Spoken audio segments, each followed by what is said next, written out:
What's up, guys? So I'm about to I'm gonna put my optic and my irons on this brand new Daniel Defense that I got, and then we'll take it out and we'll zero it at 50 yards. So figured I'd just bring you guys along for the ride. Okay, so to put these, I'm putting just the same in-bus iron flip up iron sights that I had on the on my last Daniel. Put these on. It cut this little screw right here, goes right into that screw hole, and then Loctite on the screw. You just need to find where you want them. I'll put mine right here. This is the rear sight, so this is the rear sight. I'm glad I didn't do that wrong. You can tell this is the rear sight because the rear sight has this little hole, the peep sight hole that you're going to be actually looking through, and then the front sight has the front iron sight post. So don't do that backwards, because you don't want to do that backwards. But it's the same thing. It's got this screw. I'll just unscrew this screw and then actually slide this onto the rail in the position I want, and then stick that screw through with some Loctite. Okay, I just put it on there, slid it back here to the front. I put it to where it's flat, and I put it as far back as I could without the rear of the sight hanging over the rail. I don't want it that far back. So now I'm just gonna throw some Loctite on this on the screw, red Loctite, and I'm gonna stick that bitch in there.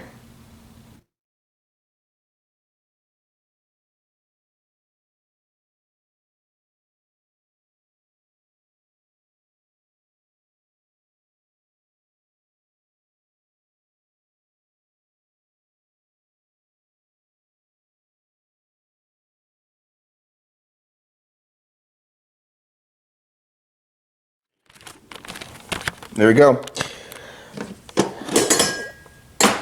Next, I will need to put the front sight on, and I'll do the same thing. I'll put it as far forward as I can without it hanging off the front, so I'll probably stick it with one little notch. I'll leave that one open, and then the rest of the sight will come out the rear. Here we go. So got it on there. Just need to apply the red Loctite and the screw again. And it's funny how simple this is, because when I first bought these, I was like, man, that'd probably be pretty difficult, but it's actually really easy. And also something else I want to mention: this red Loctite is actually the Loctite that came with my big dots for my Glock. So as you can see, they definitely sent me a lot more than I needed, and I'm using it for other shit. So I don't know why I'm mentioning that. I just am. So okay. So now I've got my irons on, and I probably should have moved that one back a little bit farther, but I'm sure it'll be fine. Actually, I'll take a look. I'll just take a look through it and see if I like it.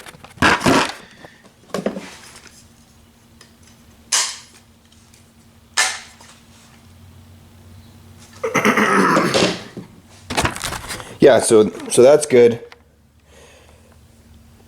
I'll keep those where they are. So now I need to put the optic on, and if anyone doesn't know, this is an Aimpoint Pro, and I like to put mine a little bit farther forward. A lot of people will put theirs right where this is. I don't like to put mine where that is. I like to put mine a little bit further. That way, when you're actually looking down the sight, so this, while it's off, I can actually do a really good representation of this. So right now, you see the red dot, and this is with the optic kind of far out there. Now, if I move it forward, you still see the red dot, but the thing is that you see more of the housing of the red dot. So you see a lot more plastic this way. With it farther out, you still see the red dot just as good, but you're going to see less of the plastic housing. So it's less obstruction of your vision downrange, and you can see more downrange. So that's why I like to mount mine forward, and you want to make sure to not mount it So right here you can see where the rail starts and the actual, this is the rail for the upper receiver. You don't want to mount it on the two. You want to pick one and have it fully mounted on that. The reason being is because these are two separate components. So when the gun is firing, they're both vibrating and flexing, and since they're not the same, your optic can actually be, since it's vibrating on two different platforms, your optic will become will lose its zero over time. So you need to pick one, whether it be the receiver or the rail. Pick one and have it entirely mounted. So I'm going to mount it right here, with right where the back of the where the rear of the optic is just on the end of the rail. And the way you do this is there's this little screw right here in there, and you can see I've covered it in red Loctite from the last thing, which I know people are going to say that red Loctite is for screws and not for like glue, but this thing stuck and it wouldn't come off. I had to literally beat it off my last gun with a hammer. So whatever, you can believe what you want to believe, but I know it worked. So what I'm going to do is I'm just going to stick that little screw right there inside one of these rail holes, and then use this knob to screw it on and torque it on, and I'll cover that in there with more red Loctite. And there we have it. You just you use this little knob, twist it until it gets one click, then give it one more click, and it's good. Make sure you use your red Loctite on there, and this motherfucker is now attached and ready to go, ready to be zeroed. Alright, so I'm going to go to Andy Dalton's shooting range, which is a range about, I think it's like about 20-30 minutes away. Apparently the range is really nice itself. Apparently the range, they have a really good setup. Everyone gets their own lane. There's a 25-yard target, there's a 50-yard target, and a 100-yard target. So and there's a bench and a rifle rest and everything like that. So it sounds like it's got a really perfect setup for actually zeroing a rifle and really just shooting in general. But the problem and the reason why I've never been to this range is because it's a well-known fact that they have a lot of rules. So for instance, I'll have to walk in there with the gun unloaded, they're gonna put a chamber flag in it, all that stuff. There will be someone watching me shoot, and there will be little shoot now. There will be a sign that says shoot now, and there will be a sign that says ceasefire, and then we go out there and check, and it's just stupid regulations. So I don't actually go here very often, but I hear it's really good to zero a rifle. So I'm gonna go out there, literally shoot as many rounds as it takes to zero my my optic and my irons, and then I'm leaving. And that pretty much sums up my feelings for ranges with stupid regulations. It's going to be funny because they won't even know that I'm concealing a weapon, and you're not allowed to have guns in a holster there, which is retarded. So let's go do that. All right, just got out here to the range, about to go up and check in, and hopefully this isn't fucking super gay.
Okay, so some things I didn't even think about when I was mounting this is actually